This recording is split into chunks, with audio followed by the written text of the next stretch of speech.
Hola, buenas noches. Ahí estoy admitiendo a todos.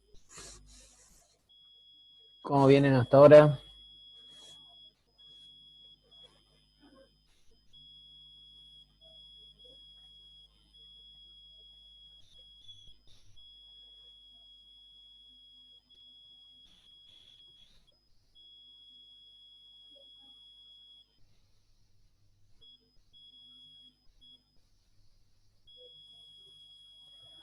Bueno, acá me informan los profes, Chinda y Armando, que vamos a continuar desde las 20:45 hasta las 21:30 por los desfasajes que tuvimos en la primera parte. Eh, y bueno, si tienen alguna evacuación de dudas o quieren preguntar algo, vamos a poner.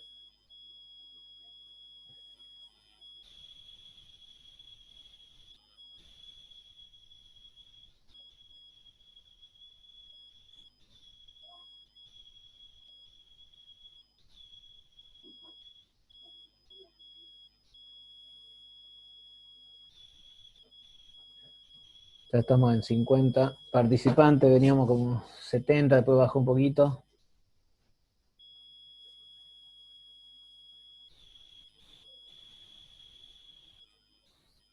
Ahí está Estela.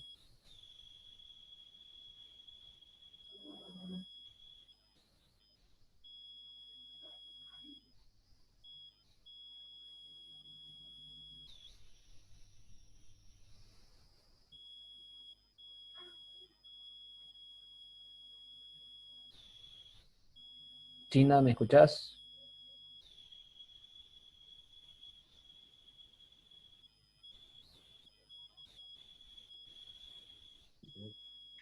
Sí, José Luis, siempre esperamos que entre Armando, que tarde un poquito.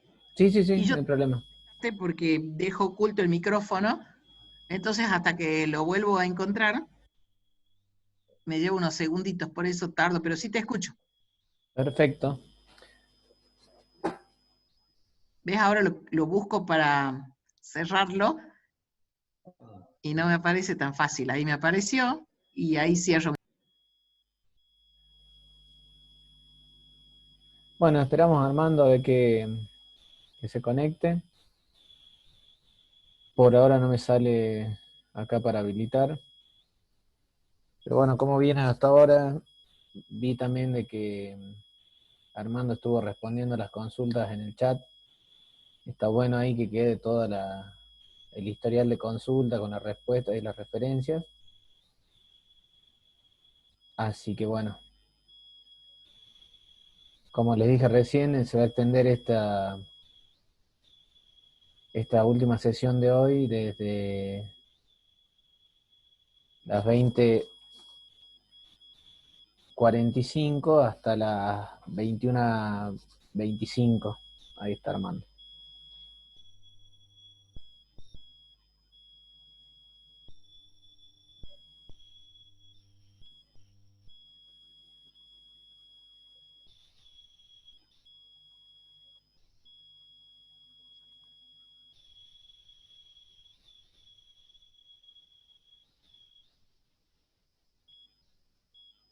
Bueno, gracias a Roxana Pino por la respuesta en el chat. A Elisa.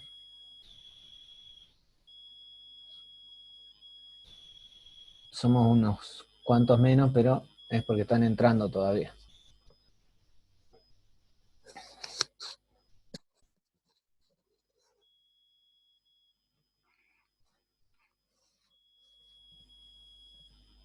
Dieguito, bienvenido, estás habilitado.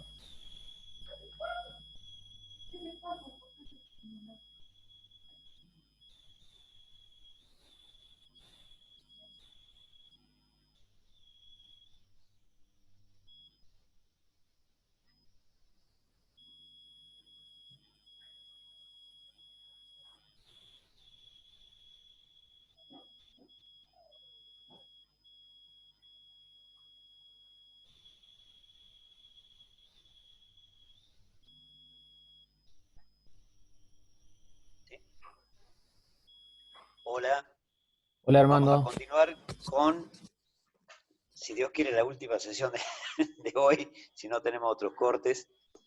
Eh, Avanzamos sobre la cuarta categoría, tenemos los datos que vamos a trabajar de la siguiente forma. Tenemos acá honorario director de una SA, tenemos una jubilación y no me recuerdo, correme un poquitito la... No, y esas son las dos rentas que tenemos de cuarta categoría. Después vamos a ver otros datos. Empezamos con la primera. Es director de una SA único de la que no es accionista. Esto nos evita cualquier problema de dividendos, ¿no? Con cierre de dividendos, por lo pronto. Con cierre de ejercicio comercial el 30 de junio del 2019.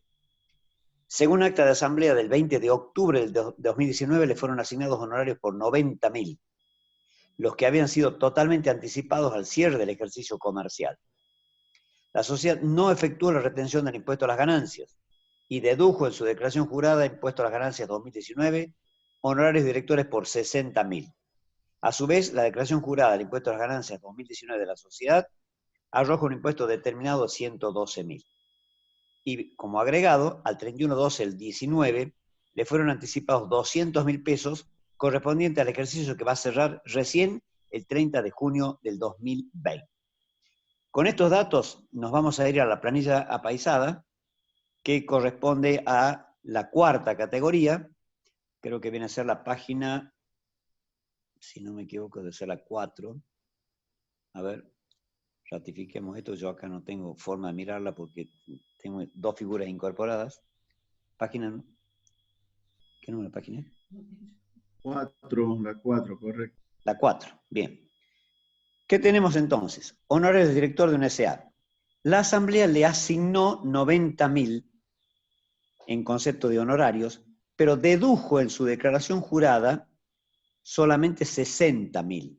Quiere decir que acá tenemos dos conclusiones. La primera, que la tenemos en la columna de ingresos, 60.000 constituyen renta del director de la SA, porque es efectivamente el honorario que ha deducido la sociedad para ser coherente o equidistante, o sería el parámetro de la sociedad la que está marcando que imputa como renta por lo asignado. Hay un excedente entre los 90.000 que le asignaron y los 60.000 que dedujo la sociedad de 30.000 que tenemos que hacer un análisis que nos marca la propia ley en el siguiente sentido. Se calcula cuál es el impuesto teórico que existiría sobre 30.000.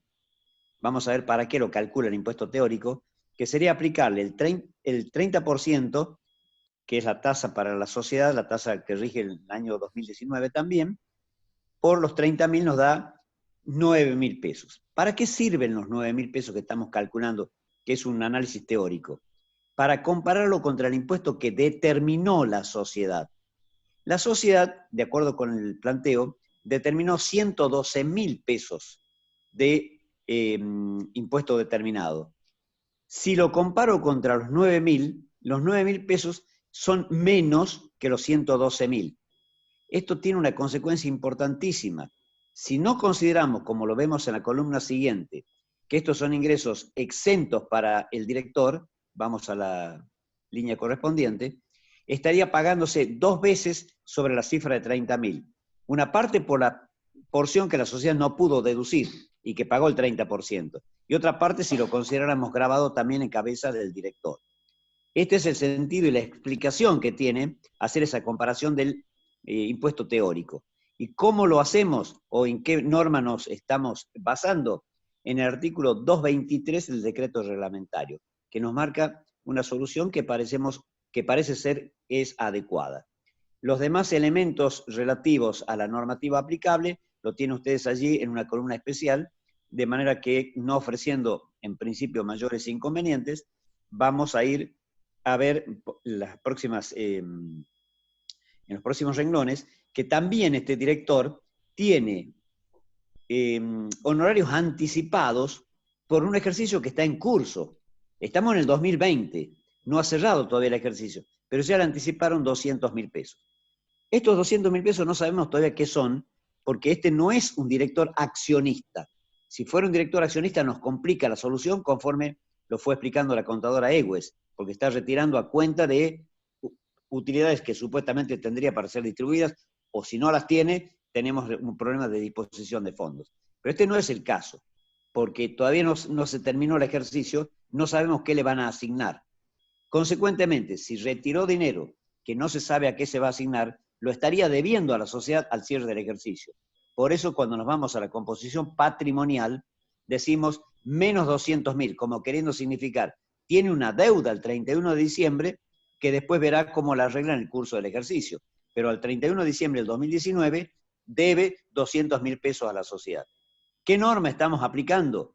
La resolución 2527 de la DGI en su artículo 14, que la venimos utilizando permanentemente para la evaluación patrimonial a los fines del impuesto a las ganancias. En el impuesto sobre los bienes personales, las deudas no se computan, salvo un caso excepcional, de manera que ustedes pueden ver que en bienes personales ninguna de las columnas posibles ha sido llenada, lo cual es correcto, así se debe proceder. Y así tenemos una referencia al artículo, referente a el tratamiento de los honorarios de directores en el ámbito local. El Código Fiscal de Salta tiene una exención especial medida por 7 salarios mínimos vitales y móviles por mes, según la interpretación que ha hecho el propio fisco, lo cual significa que si eventualmente ustedes tienen un cliente que tiene la residencia en Salta, la sociedad se desarrolla en Salta, que puede ser un caso de contribuyente del convenio multilateral, por ejemplo, bueno, ustedes tienen acá una solución parcial, porque estamos hablando de que si los 7 salarios mínimos vitales y móviles para un director representan una renta de más o menos 900 y pico de mil pesos en el año, es una cifra interesante para considerarla exenta y avisarle al director. No recuerdo, porque no tuve tiempo de leer el Código Fiscal de Jujuy, ustedes posiblemente tengan un tratamiento parecido en cuanto a liberar del impuesto sobre los ingresos brutos, como le llaman ustedes allá en Jujuy, a los directores por esos importes. Pero si realmente el tema les interesa, lo podemos conversar luego de analizar el Código Fiscal de Jujuy. ¿Qué otra renta tenemos vamos al planteo, por favor, primero? En la cuarta categoría. Es jubilado y en consecuencia tiene... ¿Podemos ir al planteo? Es un jubilado que tiene haberes percibidos entre enero y diciembre del 2019, incluyendo el sueldo anual complementario, por un monto bruto de 490.000, la contribución al PAMI de 19.600, el hecho es que tuvo un neto de 470.400 pesos. Esto tiene, vámonos a la solución, pero vamos a hacer además algunos agregados que nos parecen importantes, porque el momento que se transita da para pelear esta gravabilidad. Primero vamos a considerar lo que dice la ley, que las jubilaciones, pensiones y retiro, en cuanto no tengan su origen, mejor, en el trabajo personal, están gravadas en cuarta categoría. Entonces, vamos primero a la parte gravable. Los 490.000 pesos están entre los ingresos de la cuarta categoría. Lo ven allí ustedes, y estamos haciendo aplicación del artículo 82, inciso C. En el A tenemos de los cargos públicos, del ejercicio de los cargos públicos. En el B tenemos el empleo en relación de dependencia. Y en el C están estas jubilaciones, pensiones, retiros, etcétera, que acabo de mencionar. Por tanto, ahí van los 490.000. La obra social, por 19.600, es deducible, pero no en la categoría cuarta, sino que es una deducción de tipo general, que la vamos a diferir para su tratamiento, a los efectos de que sepamos que en realidad es una deducción que cae por el artículo 85, inciso F, en lo que llamamos deducciones generales. Entonces estamos utilizando allí la columna que corresponde a deducciones generales y no una deducción específica de la cuarta categoría. Reitero, no es que digamos que no se puede deducir, sino que tiene en su momento y en la determinación global el tratamiento correspondiente. Cuando vamos a hacer la determinación de conjunto, ahí la vamos a tener en cuenta porque puede tener una limitación. No que esté prohibida, puede estar limitada. Vamos entonces a cerrar la cuarta categoría y los montos correspondientes, que vamos a hacer el traslado a su vez a la determinación del conjunto, serían ingresos por 490.000, no tiene gastos imputables concretamente a la categoría, tiene los 60.000 pesos que son de otro origen, estas son rentas de jubilación en las primeras, las segundas vienen de honorarios de directores, van a columnas diferenciadas, como lo vamos a ver, porque tienen un tratamiento especial en cuanto a las deducciones también, las deducciones, digamos, adicionales, y tenemos los 30.000 pesos, esto que hemos dicho que en realidad constituyen una renta exenta. Con estos más los 19.600 que los dejamos diferidos para deducciones generales, y la deuda nos llevan a poder hacer el traslado que decíamos a esa planilla de determinación a la cual ahora nos referimos. Nos vamos entonces, disculpen la velocidad con que estamos transitando porque no queremos quedar pegados ahí con un nuevo corte, ¿no? Estamos en la página 6. Así como hicimos con la primera y con la segunda categoría, vamos a hacer con la cuarta categoría. Y nos va a quedar pendiente solamente la tercera. Bien, ¿qué hacemos entonces? Como decía, el artículo 82 tiene su incidencia especial, digamos, o su tratamiento especial para estas rentas que están en el inciso C, que las tengo que diferenciar de las que están en los otros incisos. Por ejemplo, los 60.000 pesos, honorarios directores, no corresponden a los incisos A, B y C, sino a los 82 F y G. Tiene su razón de ser, como acabo de decir, y lo vamos a ampliar cuando lleguemos un poquito más abajo a la determinación de conjunto.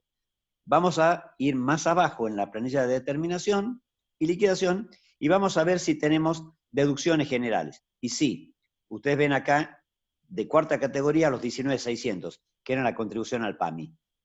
¿Qué vamos a hacer con los 19.600? En primer lugar, vamos a reconocer que eso es aplicable solamente para la renta argentina y ustedes pueden ver que ya nos estamos anticipando diciendo que la podemos deducir, pero previo constatar si no hay alguna limitación sobre la misma que requieren que avancemos un poco más en la determinación.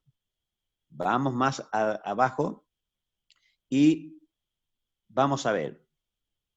Salteamos todo esto y nos vamos al cuadro de justificación de las variaciones patrimoniales. ¿Qué tenemos allí?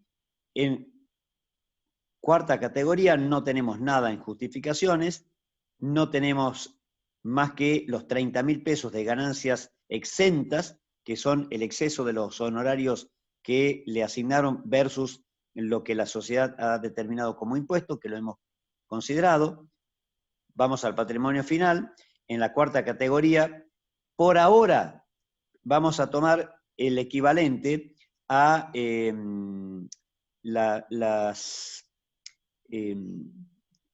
estos son las participaciones que, a ver, no, 1.211.651, discúlpeme un poquito. Ah, perdón, sí, me estoy anticipando, aquí me aclara la contadora, porque no ubicaba en este momento de dónde venía esto de cuarta categoría. Nos está faltando esto a otra partecita, otros datos, que es de donde sacamos el 1.211.651. Bien, yo las aclaraciones o ampliaciones que quisiera formular están referidas fundamentalmente a las jubilaciones. Para las jubilaciones hay una reforma que se ha producido especialmente por el decreto 561 del año 19, que permite, que a su vez hay una resolución que es la 4.546, permite un incremento del 20% para tanto la ganancia mínima no imponible como para la deducción especial de cuarta categoría. Esto después fue convalidado por la ley 27.541, pero no va a ser aplicable este caso. Simplemente lo cito para que sepan ustedes de que pueden llegar a tener un jubilado de una ganancia relativamente importante en el año, y ganancia entre comillas, y tener que aplicar esta disposición. Con las cifras incrementadas en un 20%, van a ver que cambia la ganancia no imponible, que se va a 101.000 y pico de pesos, y la deducción especial puede llegar a los 494.000 y pico de pesos. Pero lo que les quiero transmitir es lo siguiente. Las jubilaciones están en este momento con un problema serio, en el sentido de que hay una especie de catarata de juicios pidiendo la inconstitucionalidad de la gravabilidad de las jubilaciones. ¿Y esto por qué se ha producido? Se ha producido porque la Corte recientemente ha fallado en un caso denominado María Isabel García, si no recuerdo mal, donde estableció un nuevo concepto de análisis que es el de la vulnerabilidad. Esto es, el jubilado resulta vulnerable por múltiples aspectos, como por ejemplo por enfermedad, y esto es con independencia de su capacidad contributiva. Puede ser un jubilado de muy alta renta, pero que se consume el 60, 70 o el 80% de la renta en enfermedad, en remedios, en atenciones clínicas, en operaciones quirúrgicas, etc. Bien, esa es una vulnerabilidad. La otra vulnerabilidad puede ser una incapacidad también, y acá no está previsto de que las jubilaciones por incapacidad estén exentas, sino que por el contrario, si tienen origen en trabajo personal, siguen estando entre las rentas de la cuarta categoría. Pero la más interesante de todas, de allí es lo que destaco del fallo de la Corte, es el que dice que la ancianidad es otro factor de vulnerabilidad. Y aquí ya no habla ni de enfermedad ni de incapacidad. Bueno, este último concepto la Corte lo extrajo de las convenciones que existen internacionales, en el orden internacional, en materia de derechos humanos. Esto nos daría pie, si nos hicieran la consulta y el cliente nuestro fuera un jubilado, de plantear la inconstitucionalidad en función de esos mismos elementos que la Corte ha vertido. Cierto es que la Corte misma se embretó porque anteriormente tenía la doctrina de Geanne, donde este es un jubilado que creo que viene de Corrientes, o de Entre Ríos, viene del litoral, y llegó hasta la Corte Suprema de Justicia planteando la inconstitucionalidad por entender que las jubilaciones no están grabadas, o no deben ser grabadas. La Corte hizo una interpretación literal y dijo, pero el artículo 82, viene a ser en este momento, si no recuerdo mal, de la Ley de Impuestos a las Ganancias, dice en el inciso C que las jubilaciones están grabadas, siempre en tanto y en cuanto tengan origen en el trabajo personal. Bueno, entonces la Corte se saca de encima el tema de decir qué otro argumento podría esgrimir en materia de la gravedad, y simplemente dice, si esto dice la ley y no se las quiere grabar, quien lo debe definir el tema es el Congreso de la Nación. En consecuencia, le tira la pelota al Congreso de la Nación, que obviamente no la recibió y sigue exactamente sin modificar ningún aspecto de la parte jubilatoria. Esto es un tema que me parece interesante. El otro tema que conviene recordar es que a través de una reforma que también se le hace al artículo 82, ha creado otro semillero de pleitos, que es la gravabilidad en el Poder Judicial de los magistrados, de los funcionarios y empleados del Poder Judicial, que tengan nombramientos hechos a partir del año 2017. ¿Por qué se ha planteado el problema? Porque hay una suerte de discriminación para igual trabajo. Es decir, a igual trabajo, distinta consecuencia en el impuesto a las ganancias, lo cual es una discriminación que no parece ser razonable. ¿Quiénes han iniciado juicios? Todos aquellos que tienen sus nombramientos experimentados en el año 2017 y que frente a aquellos que son más antiguos, estos últimos, los incorporados en el 2017, por nombramientos en ese año, están grabados con el impuesto a las ganancias. No tenemos pronunciamientos, o por lo menos que conozcamos, de la Corte Suprema de Justicia de la Nación al respecto, pero hay que estar atentos porque es un tema muy, muy interesante.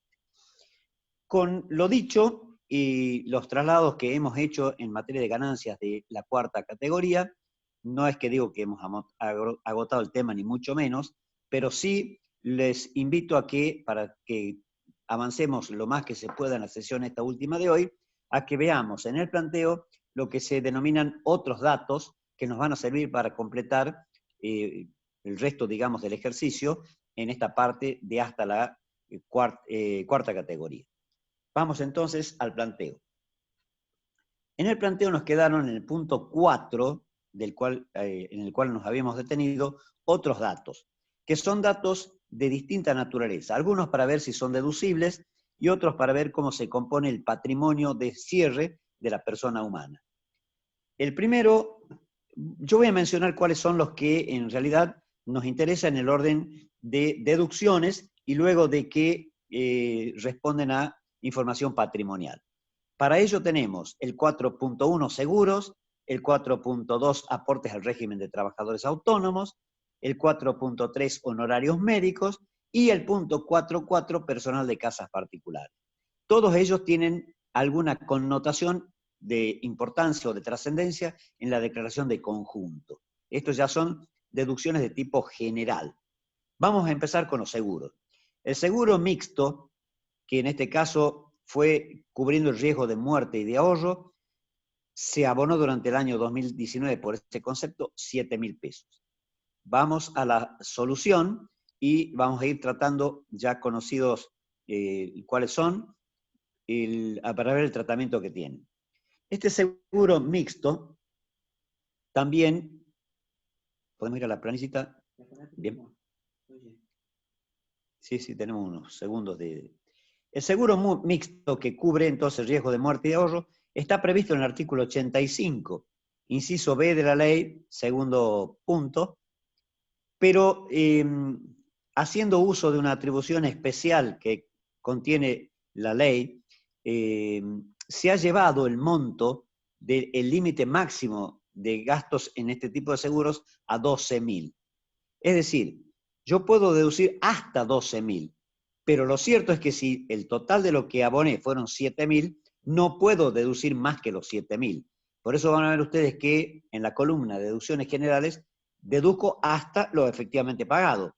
Si, por ejemplo, el seguro me hubiera costado 20.000 pesos en premios de todo el año, solamente podría deducir 7.000. Entonces, con esta aclaración, vamos al segundo de los elementos, al 4.2 del planteo, que ahora lo ampliamos. Volvemos al planteo y en consecuencia vamos a ver cómo nos comportamos al respecto. Aportes al régimen de trabajadores autónomos. ¿Qué dato hemos recolectado del contribuyente? Que abonó 24.000 pesos de capital, más 4.000 pesos de intereses por las cuotas de un plan de pagos que había suscrito el año anterior, en el año 2018, año anterior al que estamos liquidando. A la fecha de vencimiento de la declaración jurada, es decir, al 31/12 del 19, no realizó ningún pago por aportes devengados en el año 2019. Esto es, vamos ahora a la solución y le estamos diciendo, ¿son deducibles los aportes de trabajadores autónomos? Sí son deducibles, no cabe duda alguna que tienen una vinculación con las ganancias que está obteniendo el contribuyente. Pero estos provienen de un plan de pagos, es decir que hay reconocimiento en el año 2019 de pagos realizados de un concepto deducible y que no tiene límites. Por eso lo colocamos de nuevo en la columna de deducciones generales por 24.000 pesos. Los intereses por planes de pagos de autónomos son deducibles sin entrar en la compensación. Esto tiene un tratamiento distinto del que estuvimos viendo entre los intereses exentos por plazos fijos versus los intereses de un préstamo hipotecario. Estos no van a la compensación y, en consecuencia, no habiendo pagos en el 2019, pasamos directamente al tercer elemento. Norma aplicable, artículo 85, inciso D de la ley. En el próximo paso del planteo vamos a ver el tema de los honorarios médicos, que tienen todo un tema muy interesante. Vamos al planteo, vamos a ver de qué se tratan y qué es lo que ha erogado el contribuyente en el curso del año. Abono 100.000 pesos por una intervención quirúrgica. Está debidamente documentado. Esta es la mentira más grande. La mayor parte de las veces, cuando hay este tipo de intervenciones, y la conozco bastante de cerca el tema, no se documentan. Se paga directamente y el médico no extiende el comprobante, lamentablemente. La obra social de esto, por eso este es un caso ejemplar, le reintegró, obviamente por el documento que el médico ha extendido, por el recibo, o por su factura mejor, 80.000 pesos. Quiere decir que entre los 100.000 y los que efectivamente erogó y los 80.000 que recuperó, el gasto médico a su cargo fue solamente la diferencia, 20.000. Vamos a la planilla de solución y vamos a ver qué hacemos con esos 20.000 que efectivamente fueron los que en definitiva salieron del bolsillo del contribuyente. ¿Y acá qué tenemos?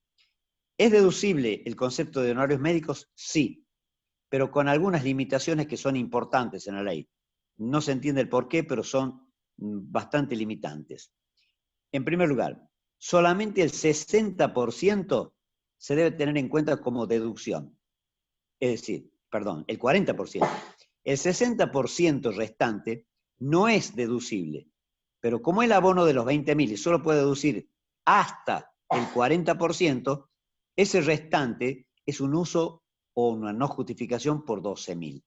El 60% de lo que pagó no es deducible, es un uso o no justificación de la ganancia.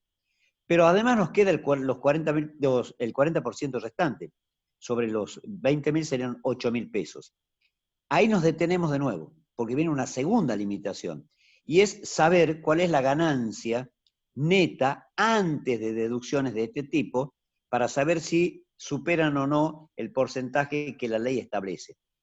Es acá donde nosotros hacemos una especie de pausa para decir, primero vamos a ver a qué nivel llegamos con la ganancia, digamos, neta antes de esta deducción, para saber si podemos deducir los 8.000 pesos completos que nos quedan o si tenemos una limitación, que desde ya anticipo que la limitación existe. Vamos a ver si la superamos o no. Y la última que tenemos en materia de deducciones generales, volvemos al planteo, es un caso bastante común donde tenemos personal de casas particulares. Las remuneraciones y contribuciones patronales pagadas en tiempo y forma durante el año 2019 fueron 105.500 pesos. Una primera aclaración. Siempre pensamos de que si hay personal que antes le llamamos personal doméstico, ¿no? Esto cambió y es personal de casas particulares. Uno podría tener más de una persona afectada a este servicio y cumpliría con lo que fue el espíritu del legislador. Es decir, que si me permiten deducir lo que le pago, más las contribuciones patronales, es porque quieren que este sea un empleo en blanco. Si es así, qué mejor que si tenemos 2 o 3 personas, dependiendo de la capacidad contributiva de cada uno, las pudiéramos deducir totalmente. Sin embargo, el criterio es que una sola persona por contribuyente. Vamos entonces a ver el planteo final, o mejor dicho, la solución final a este planteo de los 105.500 pesos. En primer lugar, vamos a ver que hay una limitación. El personal de casas particulares, y no por la ley del impuesto a las ganancias, sino por una ley que es la 26.063, que pertenece al ámbito previsional, esa es la creación, ley 26.063, artículo 16, tenemos que hacer una comparación entre lo que hemos pagado en estos conceptos versus el tope máximo que la ley permite para deducción, que es la ganancia mínima no imponible. Hoy, 85.848,99. Quiere decir que entre los 105.500 que hemos pagado y los 85.848,99, que es deducible, y por eso lo colocamos en deducciones generales, la diferencia es un uso. Esa diferencia asciende a 19.651 pesos. Y ese es el tratamiento que corresponde darle. Volvemos al planteo. Vamos a tratar de ir relativamente más rápido en este tema porque son cosas conocidas, creo que no ofrecen mayores inconvenientes en general. ¿Qué tenemos? Información patrimonial. Es titular de un automóvil cuyas características están dadas allí, un Ford de tal característica, que se adquirió el 15 de junio del 2018 en 680.000. Todas estas características que yo omito mencionar son para poder ubicar el vehículo en la tabla que publica la AFIP en función de datos que le suministra la Dirección Nacional del Registro del Automotor y que generalmente aparecen prácticamente al inicio del año para referirse al año anterior. ¿Qué tenemos allí? Justamente la referencia a esa tabla nos dice que ese vehículo, así individualizado, tiene un valor de 833.400 pesos. Como está afectado únicamente a uso personal, vamos a ver una doble incidencia que tiene patrimonial. En primer lugar, va a evaluarse en el patrimonio, vamos a la solución que la tenemos planteada en la misma página 4, un poquito más abajo, hacemos un paréntesis hasta que se ponga en pantalla, acá la tenemos. No, perdón, lo teníamos directamente allá en la parte patrimonial. Bueno, anticipo. En la parte patrimonial vamos a tener el problema de cómo se evalúa ese automóvil. Ese automóvil, para el impuesto a las ganancias y siguiendo el criterio de la resolución 2527, queda evaluado de manera estática al valor de adquisición.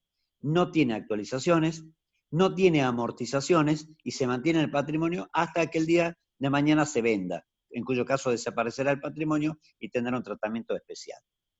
Bueno, volvemos de nuevo al planteo. Vamos a ver el punto 4.6 y el 4.7, a ver si podemos llegar hasta el fin de esta sesión liquidando esta cuestión también. ¿Qué tenemos allí? En el 4.6, una información respecto al impuesto a las ganancias y sobre los bienes personales. Y hacemos un detalle de qué le pasó en el 2018 y qué le va a pasar en el 2019 con las erogaciones por estos dos impuestos. El primero, vamos a hablar del impuesto determinado consistente en el impuesto a las ganancias. Total del impuesto determinado en el año 2018, 750.000. Eso es un dato importante para saber que los 750.000 pesos van a ir a parar directamente a la no justificación porque es un concepto que el contribuyente ha erogado y que no es deducible. Pero ya vamos a llegar a ese momento. ¿Qué nos interesa quizás más? Lo que le pasa en el 2019 o lo que le pasó en el 2019. Tuvo que ingresar anticipos. Los anticipos 1, 2 y 3 se vencían hasta el 31 de diciembre y este contribuyente los pagó por 420.000. Después tuvo que agregar los anticipos 4 y 5, pagados antes del vencimiento de la declaración jurada, que como ustedes saben ahora pasó felizmente a fines de julio. Es decir, 280.000 pesos pagados, suponemos, en términos en este año que está corriendo. O mejor dicho, en el año que ya corrió, 2019. Total de los anticipos del impuesto a las ganancias, 700.000 pesos, la suma de los 420 más los 280. ¿Este dato para qué nos sirve? Nuevamente es un dato patrimonial, porque tenemos anticipos ingresados por 700.000 que vamos a ver que van a ser deducibles cuando llegue el momento de la liquidación contra el impuesto determinado. Pero mientras tanto, en una fotografía al 31 de diciembre del 2019, tenemos un crédito de 700.000 pesos. ¿Crédito en concepto de qué? De los anticipos ingresados. ¿Qué pasa con bienes personales? Que lo tenemos a continuación. Otro dato que volvemos a necesitar. Se determinó por el año 2018 150.000. Y ahí viene la razón de fondo de por qué cuando hemos ido liquidando el impuesto sobre los bienes personales en las respectivas planillas de primera, de segunda y de cuarta hasta ahora, y vamos a ver que también va a pasar con tercera, ahí vamos a entender por qué clasificamos en columnas de bienes que producen ganancias gravadas en el país, bienes que producen ganancias gravadas en el exterior, bienes exentos, etc. ¿Por qué? Porque una porción del impuesto sobre los bienes personales del año 2018 se corresponde con impuestos sobre bienes que no producen ganancias gravadas. ¿Cuál es la consecuencia? No son deducibles. En cambio, el impuesto que corresponde sobre los bienes que producen ganancias gravadas por 70.000 es deducible, porque tiene una vinculación directa con la generación de la ganancia. ¿Se dan cuenta por qué entonces los clasificamos en columnas? Esto es lo que estábamos buscando. Esto en realidad lo hicimos el año pasado, pero tiene incidencia este año. ¿Por qué? Porque en el año 2019 es cuando se pagaron. Es cuando la ley entiende que se ha pagado el impuesto completo. Pero le pasó algo más en el 2019. ¿Qué le pasó? Que tuvo que ingresar también como en ganancias 3 anticipos. Hasta el 31 de diciembre, 90.000. Ingresó los 4 y 5 del año 2019 en el 2020. Son 60.000. Y el total de los anticipos del impuesto sobre bienes personales, 90 más 60 son los 150.000. ¿Qué discriminación vamos a hacer acá? De nuevo, fotografía al 31 de diciembre. ¿Qué pagó hasta ahí? 90.000. Los anticipos 1, 2 y 3 que los pagó en el 2019. ¿Y qué le va a pasar en el 2020? Está ingresando los anticipos 4 y 5. ¿Para qué sirve lo primero? Los 90.000 para la fotografía. Es un crédito al 31 de diciembre en el impuesto a las ganancias. ¿Y qué pasa con los 60.000? Sumado a los 90.000 se deducen del impuesto determinado para saber cuánto es el líquido a ingresar. Es simple el concepto, creo que se entiende, y cuando lleguemos a la parte patrimonial creo que vamos a avanzar con bastante rapidez. Lo que nos queda es un dato muy importante, le hemos llamado consumos relevantes. ¿Qué queremos decir con esto? Que cuando llegue el momento de determinar el consumo del contribuyente en el año, necesitamos hacer un rastrillaje o peinado de un conjunto de gastos que generalmente se meten dentro del consumo